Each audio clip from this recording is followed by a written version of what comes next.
교회에서 수련회나 선교를 가면 사전에 아무리 철저하게 계획을 해도 그 계획한 대로 그대로 일이 이루어지는 일은 거의 없는 것 같습니다.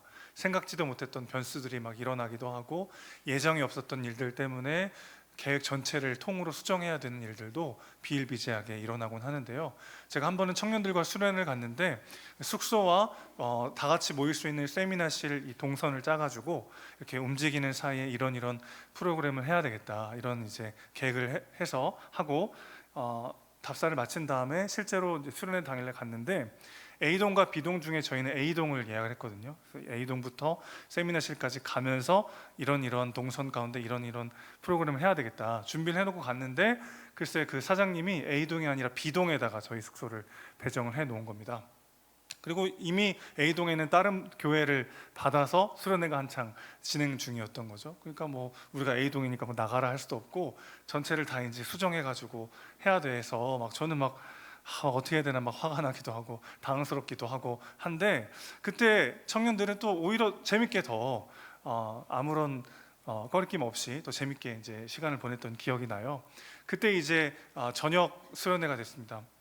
현지 교회 목사님 한 분을 섭외해서 말씀을 증거해 달라고 이렇게 부탁을 드렸는데, 설교를 듣는데 제가 들어도 무슨 얘기인지 모르겠는 거예요. 그래서 청년들한테 너무 미안하다, 내가 섭외를 잘못했다, 그런 생각이 들었는데, 이제 끝나고 한 남자 청년이 오더니 전사님, 저 오늘 예수님 만난 것 같습니다, 이런 얘기를 하는 거예요.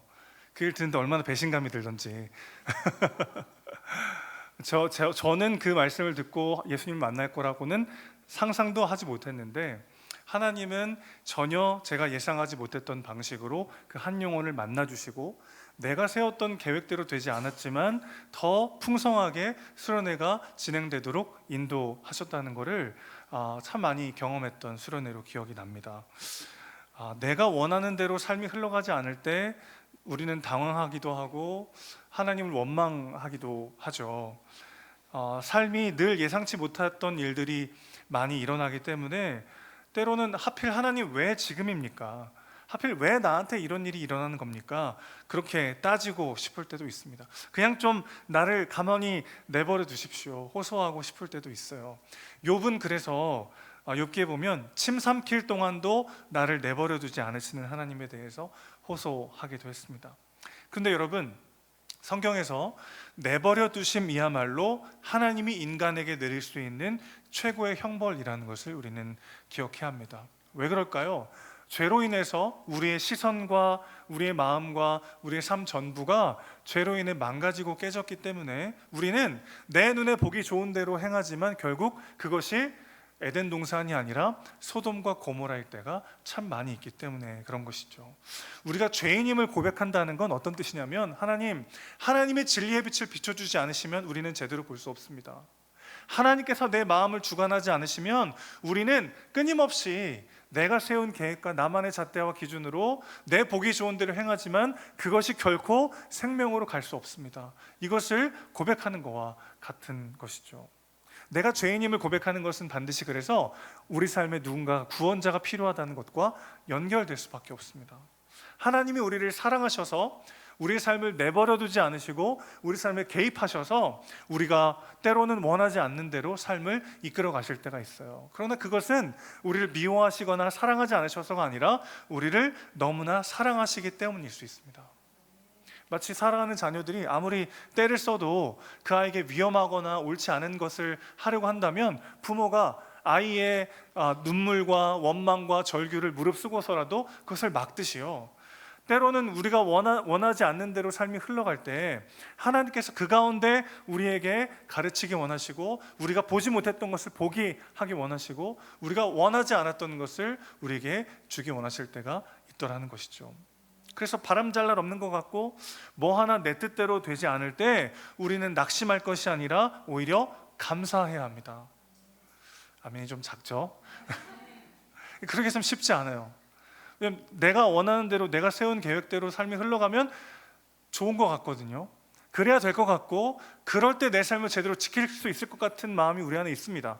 그래서 생각지도 못했던 변수들이 내 삶에 찾아올 때 마치 내 인생이 위기에 빠진 것처럼 우리가 생각하기 쉽죠. 그러나 정말 다시 한번 우리가 어떤 존재인가, 하나님이 전능하신 분이고 그분이 나를 사랑하신다면 우리의 삶이 내 눈에 보기 좋은 대로 흘러가도록 그냥 내버려 두지 않으실 것이고, 그렇다면 하나님의 뜻과 내 생각과 계획의 차이가 있을 때 하나님이 내 삶에 개입하셔서 내 삶을 수정하시고 인도하시는 것이 오히려 더 큰 축복으로 우리 삶에 다가올 수 있다는 것을 우리는 기억해야 되는 것이죠. 오늘 요나의 삶이 딱 그런 삶이라고 할 수 있겠어요. 그는 원치 않았지만 하나님의 뜻 가운데 자신의 시선이, 자신의 사명이, 삶의 방향이 교정되는 것을 경험합니다. 하나님은 요나의 삶에 개입하셔서 죄로 왜곡된 이 세 가지를 교정해 가시는데요, 그는 본의 아니게 이방인을 향해 눈을 뜨기 시작했어요. 그리고 본의 아니게 이방 선원들이 요나 때문에 하나님을 만나게 됩니다.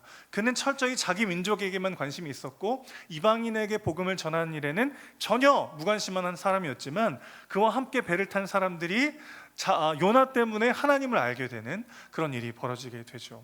또 결국 본의 아니게 요나는 니느웨로 향하게 됩니다. 그래서 그의 시선과 그의 사명과 그의 삶의 방향을 교정하시고 그 삶에 개입하셔서 바꾸시는 하나님을 오늘 우리는 보게 되는 것이죠. 결국 요나가 원하는 대로 된 것은 하나도 없었지만 그것은 저주가 아니라 축복이었다는 것을 오늘 말씀을 통해서 함께 보고자 합니다. 첫 번째입니다. 원하지 않았지만 요나는 이방인들을 향해 눈을 뜨기 시작합니다. 왜곡되었던 그의 시선을 하나님께서 교정하고 계시는 것을 보는 것이죠. 자, 요나는 하나님께서 이 잔혹한 아수르 민족을 사랑하시고 그들을 심판하기보다는 한 번 더 기회를 주시고 그들이 돌이키기를 바라신다는 사실이 너무나 마음에 들지 않았어요.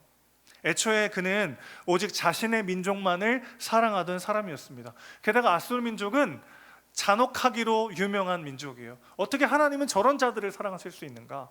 그런 마음이 요나의 마음속에 가득했던 거죠. 그렇게 자기 민족 말고는 전혀 관심이 없었던 요나였는데 오늘 본문에서는 그런 그에게 뭔지 모를 시선의 변화가 시작되는 것이 감지됩니다. 11절 말씀 다시 보실까요? 선원들이 이 거센 폭풍 속에 어떻게 해야 이 폭풍의 위기에서 벗어날 수 있느냐고 묻게 되죠. 그때 12절 요나는 이렇게 말합니다. 같이 한번 읽겠습니다. 12절입니다. 시작. 그가 대답하되 그만. 자, 나를 던지라고 말하고 있어요. 그렇게 그럼 어떻게 된답니까? 바다가 너희를 위하여가 중요합니다. 너희를 위하여 잠잠해질 것이다. 이렇게 말하고 있습니다. 일단 요나는 지금 자기 자신을 바다로 던지라고 말하고 있습니다. 요나가 왜 이렇게 이야기를 했을까요? 한번 보기를 드릴 테니까 한번 골라보세요. 1번, 그가 지금 회개하고 있어요. 나는 하나님의 명령에 불순종했으니까 죽어 마땅합니다. 이런 심정으로 회개하고 있다. 이게 1번이고요. 2번, 나는 당신들을 너무 사랑하고 그래서 당신들을 구하기 위해서라면 내 한 목숨을 바쳐도 저는 전혀 상관없습니다. 자, 1번과 2번 중에 와닿는 게 있으세요? 왠지 둘 다 아닌 것 같잖아요, 그렇죠? 요나가 진심으로 회개했다고 보기에는 여전히 요나서 내내 요나의 독선과 교만이 가득하다는 것을 우리는 계속 보게 될 것입니다. 그는 사실 회개하지 않았어요. 그러면 차라리 니느웨로 가느니 차라리 죽겠습니다, 이런 심정으로 끝까지 반항하면서 하나님의 말씀에 지금 반역하고 있는 것일까요? 차라리 그가 죽고 싶었다면 배를 타기 전에 스스로 목숨을 끊었을 수도 있고 아니면 자기가 직접 배에서 뛰어내렸을 수도 있었을 거예요. 그러니까 지금 요나는 회개를 하는 것도 아니고 끝까지 고집부리면서 버틴 것도 아닌 지금 어중간한 그 중간쯤에 서 있는 거죠. 그런데 중요한 것은 그가 하나님에 대해서는 아무 말도 하고 있지 않지만 그가 지금 뱃사람들을 보고 있다는 거예요. 12절 다시 보시면 그는 나를 던지면 바다가 당신들을 위해 잔잔해질 것이다 라고 말하고 있습니다. 요나가 지금 자기 때문에 발생한 상황에 책임을 지기 시작하고 있는 거예요. 그는 하나님이 아니라 뱃사람들을 보고 있어요. 여전히 하나님하고는 지금 마음이 좀 불편한 상태고요. 하지만 뱃사람들을 보면서 나를 바다에 던지면 당신들을 위해서 바다가 잠잠해질 것이라고 말하고 있습니다. 그의 시선의 변화가 시작된 거예요. 전 재산을 잃어버리고 죽음의 위기에 처해 있으면서도 요나를 인격적으로 대우해주는 이방 선원들의 이 배려심과 그들의 고결함이 잠들어 있던 요나의 양심을 흔들어 깨우기 시작한 거죠. 하나님이 요나의 삶 속에 개입하셔서 이방인을 향한 왜곡된 시선을 바꾸어 주고 계신 겁니다. 요나의 개념 속에는 이스라엘 민족은 하나님이 특별히 선택하신 하나님의 사람들이고 나머지 사람들은 지옥의 불쏘시개를 위해서 하나님이 창조한 거다. 아마 그렇게 생각했을지도 모르겠어요. 그는 이방인들에 대한 전혀 관심과 사랑이 없었던 사람입니다. 그러면서 점점 그의 선입견은 굳어져 갔죠. 이방민들은 저 아수르 민족들처럼 극악무도하고 폭력적이고 하나님을 알지 못하고 그렇게 죄 가운데 빠져 있는 나쁜 사람들이라는 인식이 그 가운데 점점 더 견고해졌을 거예요. 그런데 풍랑 가운데 만난 이방 선원들은 어떻습니까? 이 죽음의 위기에서 자기 때문에 모든 걸 다 잃어버렸는데도 이 모든 상황이 나 때문에 벌어졌다는 걸 다 알고 있음에도 불구하고 끝까지 요나를 선대하면서 인격적으로 대우하고 있는 거죠. 그러다 보니까 전혀 신경 쓰지 않았던 그 사람들의 사랑과 인격적 대우를 계속 받다 보니까 요나 안에도 있었던 그 양심이 깨어 일어나서 그들을 위해서 지금 뭔가를 해야 되겠다는 변화를 가져오게 된 거죠. 하나님이 우리의 삶의 시선을 바꾸시는 경우도 이와 같을 때가 있습니다. 우리도 그럴 때가 있잖아요. 저 사람 대체 왜 저러지? 도저히 이해할 수 없는 말과 행동을 하는 사람들이 우리 주변에 있을 수 있어요. 그런데 하나님은 먼저 나의 눈을 바꾸실 때가 있습니다. 그를 보는 나의 시선이 바뀔 때 내가 변하고 변한 나를 보면서 그가 변하는 방식으로 하나님은 우리의 시선을 교정하실 때가 있는 거죠. 제가 사역하면서 가장 많이 기도하고 가장 많이 밤을 지새우며 설교를 준비했던 때가 언제냐면 중등부 사역을 할 때였어요. 중등부는 하나의 이렇게 그 부서로 중등부, 고등부 있는데 중등부 사역할 때인데 이렇게 주일에 이렇게 설교를 하면 전사님 오늘 너무 은혜 받았습니다. 저에게 주신 말씀이었어요. 이렇게 말하는 친구는 거의 없고 조는 친구들이 이제 중간중간 이렇게 있단 말이에요. 그러면 막 화가 나는 거죠. 막 내가 밤새서 지금 설교를 준비해가지고 하는데 존단 말이야. 그래서 막 정죄하는 기도 많이 했던 것 같아요. 하나님 저 삭막한 영혼에게 말씀의 능력을 주시고 마음을 열어 주님을 만날 수 있도록 도와달라고 막 그런 분노와 어떤 그런 비난이 섞인 기도를 막 하기도 했던 것 같아요. 근데 하나님은 그 아이를 바꾸시기보다 제 눈을 먼저 더 바꿔주셨어요. 어느 날 정말 우연히 설교하다가 또 졸고 있는 그 친구가 딱 눈을 마주쳤는데 문득 그런 마음이 드는 거예요. 아니 저렇게 피곤한데 오늘 왔다는 게 너무 대견하다. 아니 저 같으면 그렇게 피곤하면 그냥 자겠어요 집에서. 근데 그렇게 피곤한데 와서 앉아있다는 게 물론 뭐 엄마 때문에 왔을 수도 있고 친구 때문에 왔을 수도 있지만 아니 그 피곤한 몸을 이끌고 저기 앉아있다는 게 새삼 뭉클하게 너무 사랑스럽게 느껴지는 거예요. 너무 신기한 경험이었습니다. 그 전까지 막 졸면은 내가 이 설교를 준비하려고 얼마나 노력하고 얼마나 애썼는데 존단 말이야? 막 그렇게 분노했었는데 그래서 막 정죄의 눈으로 그 친구를 바라봤는데 그날 그렇게 피곤한데도 불구하고 그 자리에 앉아있는 그 한 영혼이 너무 사랑스럽게 느껴지는 거예요. 그를 향한 저의 시선이 바뀌니 그를 향한 저의 태도도 바뀌었겠죠. 그래서 결국 그 친구랑 굉장히 친해졌어요. 나중에 이 친구가 설교를 들어주더라고요. 설교를 들어줘요. 여러분, 우리는 어떤 눈으로 타인을 바라보고 있습니까?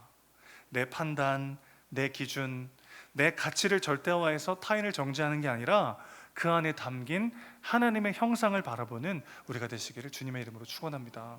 대체 언제 바뀝니까? 저 사람은 그런 막 답답한 마음의 기도를 할 때도 있어요, 우리가. 그런데 하나님은 제일 먼저 무엇을 바꾸십니까? 우리 시선을 먼저 바꾸십니다. 그를 보는 나의 눈이 바뀔 때 내가 변하고 변한 나를 보며 그가 변하게 되어 있어요. 하나님이 우리 삶에 개입하실 때 이런 시선의 변화가 있습니다. 과정은 들을 땐 은혜스러운데 과정은 괴로워요. 과정은 불편해요. 하나님께서 우리 삶에 개입하셔서 우리의 시선을 교정하실 때는요, 여러분 이런 일이 벌어집니다. 마음껏 미워할 수가 없어요. 기존에는 그냥 내 기준을 딱 가지고 마음껏 정죄하고 비난하고 미워했는데 하나님이 오셔서 우리의 시선을 교정해 가시면 어떤 일이 벌어지냐면 대놓고 미워하기가 어려워져요. 대놓고 비난하고 정죄하기가 껄끄러워집니다. 그 사람의 입장에서 한 번 더 생각해 보게 되고 그가 왜 그런 행동과 말을 하는지를 한 번 더 귀 기울여 듣게 되죠. 과정은 불편하고 예수를 내가 너무 빨리 믿었나? 그런 생각이 들 때도 있지만 결과적으로 우리의 시선은 점점 더 그 안에 있는 하나님의 형상을 보게 되는 거죠. 진짜 유익은 누가 얻는 겁니까? 내가 얻는 거죠. 미워할 사람이 점점 사라지고, 이해 안 되고 비난하고 정죄할 대상이 점점 사라진다는 건 우리가 점점 주 안에 진짜 자유와 사랑을 경험하게 되는 거죠. 오늘 요나에게 그런 일이 벌어진 겁니다. 전혀 신경 쓰지 않았던, 그저 정죄하고 비난했던 이방인들을 향해 내가 너희들을 위하여 나를 던지라, 그런 삶으로 지금 그의 시선이 변화되고 있더라는 것이죠. 여러분 주변에 여러분이 사랑하는 혹은 여러분과 관계 맺고 있는 이웃을 나는 오늘 어떤 시선으로 바라보고 있는가 돌아봤으면 좋겠습니다. 하나님이 개입하실 때 유쾌하진 않아요. 불편하고 힘들고 더 지칠 수 있습니다. 그러나 그 길이 내 뜻대로는 그 사람을 그냥 미워하고 끝나고 싶고 그냥 정죄하고 끝나고 싶지만, 하나님은 그 사람 안에도 있는 하나님의 형상을 보게 하시고 그 사람도 사랑하시고 그 사람도 사용하고 계심을 우리에게 일깨워 주시는 방식으로 그를 보는 나의 눈을 바꾸실 거예요. 그런 방식으로 그를 변화시켜 가실 것입니다. 불편하지만 내가 원하는 대로 되지 않음이 우리 모두에게 더 큰 축복인 것이죠. 두 번째로 넘어갈게요. 이방 선원들이 요나 때문에 하나님을 만나게 됩니다. 요나의 왜곡되었던 사명을 하나님께서 교정시켜 나가고 계신 거죠. 요나는 의도하지 않았지만 이방인들에게 사랑의 대속적 특성을 보여주게 됩니다. 그리고 선원들은 요나 때문에 하나님을 만나게 됐어요. 벳사람들은 요나의 제안을 듣고도 기다렸다는 듯이 바로 요나를 집어던지지 않고 최대한 하여튼 육지로 노를 저어가려고 애쓰고 힘쓰고 노력했어요. 그러다가 요나를 바다에 던지는 것 말고는 구원받을 길이 전혀 없음을 깨닫고 난 다음에야 그들은 두려워 떨면서 하나님께 기도하며 요나를 배 밖으로 던지게 되는 거죠. 이방인들의 구원 따위에는 전혀 관심 없던 요나가 자신을 희생하면서 그들을 살리려고 하고 있어요. 그가 완전 하나님의 뜻에 동의해가지고 회개한 건 아니었지만 자기도 모르는 사이에 자신의 사명이 교정되고 있는 것을 지금 요나는 보고 있는 거예요. 세상은 사랑을 말할 때 사랑의 감정적인 측면을 강조합니다. 뭔가 가슴이 따뜻해지고 설레이고 뭔가 저절로 하게 되는 사랑, 그런 거에 대해서 이야기할 때가 많아요. 그 어떤 역경과 시련에도 불구하고 그 사람만을 바라보면서 그 사람에게 모든 걸 다 내어주는 설레이고 감정적인 그런 사랑을 말하죠. 박원이라는 가수의 노력이라는 노래가 있습니다. 혹시 들어보신 분 계신가요? 박원의 노력. 그런 가사가 있어요. 나도 노력해봤어, 우리의 이 사랑을 아픈 몸을 이끌고 할 일을 끝낼 때처럼. 그런데 사랑을 노력한다는 게 말이 되니, 이런 가사가 있거든요. 이게 무슨 뜻이냐면 어느덧 식어져 버린 감정의 불꽃을 다시 살려보려고 부단히 노력해 봤는데, 생각해 보니까 사랑이 저절로 돼야지, 사랑하려고 노력한다는 게 그게 진짜 사랑이야? 이미 우리의 사랑이 끝나버린 걸 말하는 건 아니야? 이런 식의 내용을 담고 있는 노래라고 저는 해석을 했어요. 물론 다르게 해석하실 분도 계실 수 있겠지만, 그런데 사실 성경이 말하는 진짜 사랑은 어떤 겁니까? 감정적 사랑이 아니라 의지적 사랑이죠. 사랑은 언제나 오래 참고로 시작해서 모든 것을 바라고 모든 것을 견디는 것으로 사랑에 대한 정의가 끝나게 됩니다. 고린도전서 13장에 보면. 그러니까 성경이 말하는 진짜 사랑은 그냥 가슴이 설레이고 특별히 노력하지 않아도 저절로 되는 사랑이라기보다는 내가 의지를 다해서 그 사람을 용납하고 용서하고 사랑하려고 애쓰는 의지적 사랑에 대해서 성경은 말한다는 말이죠. 이것은 사실 어떤 특성을 갖고 있냐면 대속적 특성을 가지고 있어요. 무슨 말이냐? 나를 내어주어 너를 채워주는 것을 성경은 사랑이라고 말한다는 거죠. 그를 닥달하여 나를 채우는 사랑이 아니라, 그를 죽여 나를 살리는 사랑이 아니라 나를 비워 그를 채우는 사랑을 성경은 진짜 사랑이라고 말하고 있단 말이죠. 나에게 무례하게 구는 누군가에게 보복하지 않고 용서할 때, 나뿐만 아니라 주변 사람들을 막 힘들게 하는 사람의 곁에 머물러 주고 함께 해줄 때 우리는 대속적 희생의 본을 따라 사랑하고 있는 것입니다. 우리가 우리의 돈이나 시간이나 자존심이나 에너지를 잃어버리는 만큼 그들이 얻게 돼 있어요. 이것이 대속적 사랑의 특징이죠. 그런데 그들이 커지고 나는 작아지는 게 아니라 사랑을 베풀 때 더 강해지고 더 지혜로워지고 더 행복해지고 더 깊어진다는 게 하나님의 약속입니다. 이것이 참된 사랑의 방식인 것이죠. 이런 말씀을 하면 이렇게 속으로 생각하실 분이 있을 수도 있겠어요. 아이, 목사님, 그런 사랑이 가능합니까? 그거 너무 이상적인 거 아니에요? 그런데 한번 생각해 보십시오. 우리가 어떻게 구원받았습니까? 예수님께 바로 그 사랑을 받아 구원받았어요. 예수님은 표적을 구하는 유대인들에게 요나의 표적 말고는 보여줄 것이 없다고 말씀하셨습니다. 자신의 전부를 내어주심으로 우리를 살리시고 죽으셨으나 부활하심으로 하늘 보좌 우편에 앉아 계시죠. 대속적 희생이 담긴 진정한 사랑이 무엇인지를 보여주신 최고의 모범이자 성취가 바로 우리 주님이신 거죠. 자, 지금 요나는 자신도 모르는 사이에 그 모범이자 성취자이신 분의 발자취를 따라가고 있는 거예요. 그가 원하는 대로 되지 않았지만 그러나 그 모든 것들은 요나의 삶에 더 큰 복으로 작용하고 있습니다. 여러분 14절 보시면 벳사람들이 하나님을 뭐라고 부르냐면 하나님을 여호와라고 부르고 있어요. 하나님은 보통 명사라고 한다면 여호와는 구원하시며 인격적으로 관계하시는 언약적 하나님의 이름이라고 할 수 있겠어요. 그 하나님을 고백하면서 이 벳사람들이 하나님을 제사하고 하나님을 경외하는 자들로 새롭게 세워지고 있는 것이죠. 처음에는 하나님을 요나가 속한 민족신 정도로 생각했지만 요나 덕분에 목숨을 건진 뒤에는 하나님이 얼마나 크신 분인지를 그들이 깨닫고 있는 거예요. 그래서 그들은 여호와를 크게 두려워하면서 제물을 드리고 서원을 하며 하나님께 예배를 드립니다. 언제요? 풍랑이 그친 이후예요. 화장실 들어갈 때랑 나올 때 마음이 다를 수밖에 없잖아요. 풍랑이 일고 막 지금 죽을 것 같은 때는 무슨 말을 못합니까? 그런데 풍랑이 잠잠해지고 난 다음에도 그들은 변치 않고 하나님을 예배하는 자들로 변화된 거죠. 지금 하나님 어떤 일을 행하신 거죠? 요나의 삐뚤어진 사명을 교정하고 계세요. 자기 민족만을 위한 열심, 자기 가족만을 위한 열정을 수정하고 계십니다. 그가 하나님이 아니었다면 상종하지 않았을 사람들과 함께하게 하시면서 그 일을 행하고 계신 거예요. 그리고 그의 이 의도치 않았던 사랑을 하나님은 너무나도 영광스럽게 사용해 주십니다.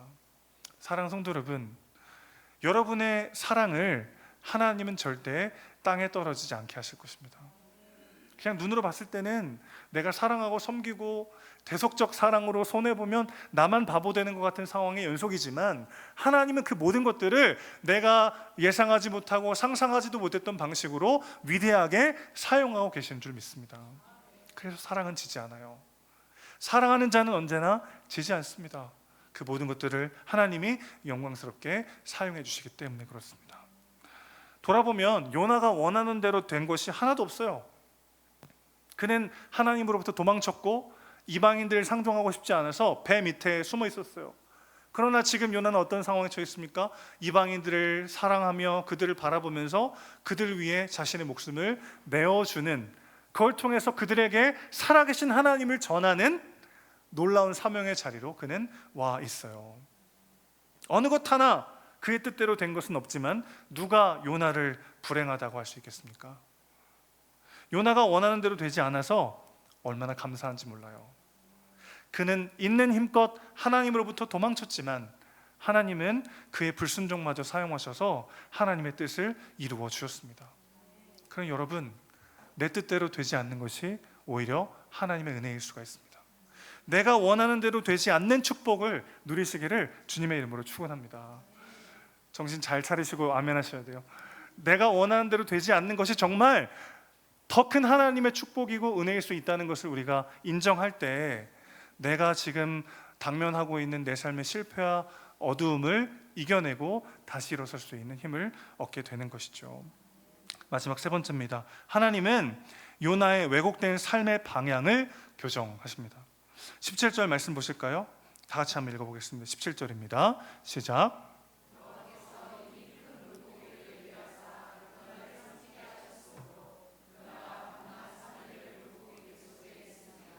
네, 네, 요나서 자주 읽고 설교도 여러 번 했었습니다만은 17절을 읽는데 특별히 이 말이 더 확 마음에 와닿더라고요. 이미 예비하셨다. 하나님께서 우리의 삶 가운데 앞서가셔서 이미 우리의 필요를 예비하고 계십니다. 우리는 삶의 변수와 계획하지 않았던 일들 때문에 당황하고 흔들리고 넘어지는데, 여러분, 하나님께는 놀랄 일이 없어요.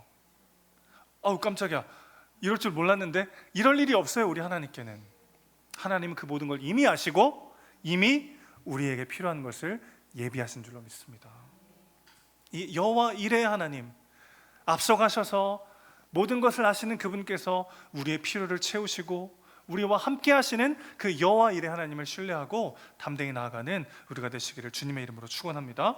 그런데 요나는 지금 결국 바다에 빠져서 어디로 갑니까? 큰 물고기, 고래라고도 하고 큰 물고기라도 하는데 정확한 건 알 수 없어요. 본문에서 정확하게 말해주진 않습니다만은 어쨌든 큰 물고기 뱃속에 가서 결국 어디로 갑니까? 니느웨로 가요. 니느웨로 안 가려고 배 타고 도망갔는데 고래 배 타고 니느웨로 지금 가고 있는 거예요. 우리는 이것을 저항할 수 없는 은혜라고 부릅니다.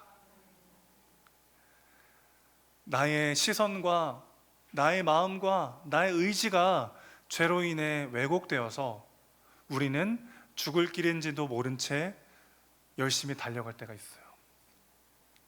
소돔과 고모라인지도 모른 채 에덴 동산인 것처럼 힘써 달려가 가지려 할 때가 있어요. 그러나 하나님은 그런 우리를 내버려 두지 않으시고 우리가 거부할 수 없는, 우리가 저항할 수 없는 은혜로 우리 삶을 지키시는 분이심을 믿습니다.